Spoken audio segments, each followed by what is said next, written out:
যাদের মুখের মধ্যে হাসি থাকবে, কি থাকবে? হাসি। জবানের মধ্যে আদব থাকবে, সিনার ভিতরে মোহাব্বত এবং ইশক থাকবে, সেই ব্যক্তি সুন্নি। আমি সুন্নি বলারও দরকার নাই, তুমি সুন্নি বলারও দরকার নাই। যেই ব্যক্তির বক্তব্যের মধ্যে জবানে আদব থাকবে, সিনার মধ্যে ইশক এবং মোহাব্বত থাকবে, মুখের মধ্যে হাসি থাকবে, আমার নবীর শান যখন বলবে, আলে বাইত রাসূলের কথা যখন বলবে, কারবালার কথা বলার সময় যখন চোখে পানি বের হবে। আপনারা বুঝতে পেরেছেন? বস সুন্নি। আপনি এত ভিতরে ঢুকার কোনো দরকার নাই। ইন্ডিয়ান দেওবন্দের আমরা হযরতে দাতাগঞ্জ এবং শালি হুজবেরির উর্স করছিলাম। তো উনি অনেক কষ্ট করে গেছেন, ছিলেন, পরবর্তীতে অনেক লম্বা কথা।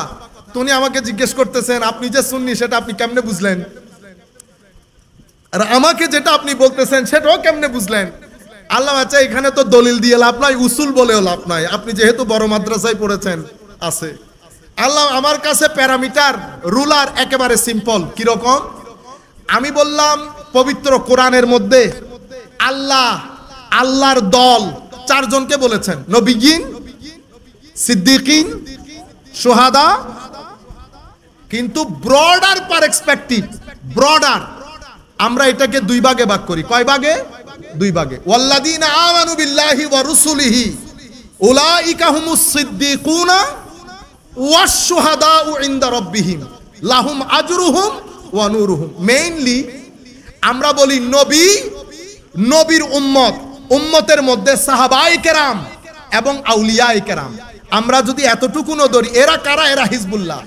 তো যারা আমার নবীর, সাহাবায়ে কেরামের, আলে বাইত রাসূলের, আউলিয়ায়ে কেরামের, এই চারজনের কথা বলার সময় যাদের মুখের মধ্যে হাসি থাকবে, কি থাকবে? হাসি। জবানের মধ্যে আদব থাকবে, সিনার ভিতরে মোহাব্বত এবং ইশক থাকবে, সেই ব্যক্তি সুন্নি। আমি সুন্নি বলারও দরকার নাই, তুমি সুন্নি বলারও দরকার নাই।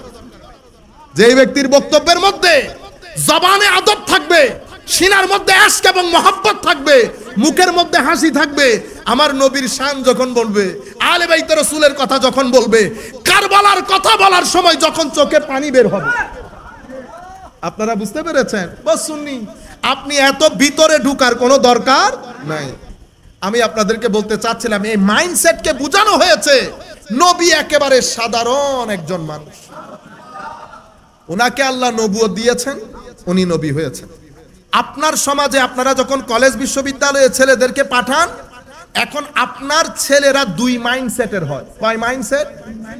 এক মাইন্ডসেট হচ্ছে তারা অতি আধুনিক, আমরা বলি মডার্নিস্টিক অ্যাপ্রোচ, অতি আধুনিক।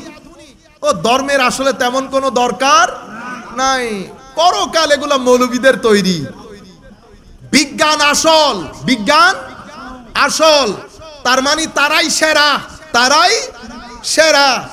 বিভিন্ন ধর্মের এই যে গ্রন্থগুলা, তার মধ্যে কোরআনও একটা, এগুলা যার যার ধর্মগ্রন্থ। এই যে মাইন্ডসেটের কথা বলেছি, আপনার বিশ্ববিদ্যালয়গুলোতে এই মাইন্ডসেটের শিক্ষকরাই মেইনলি আমাদের ছেলেপুলাকে শিক্ষা দেয়।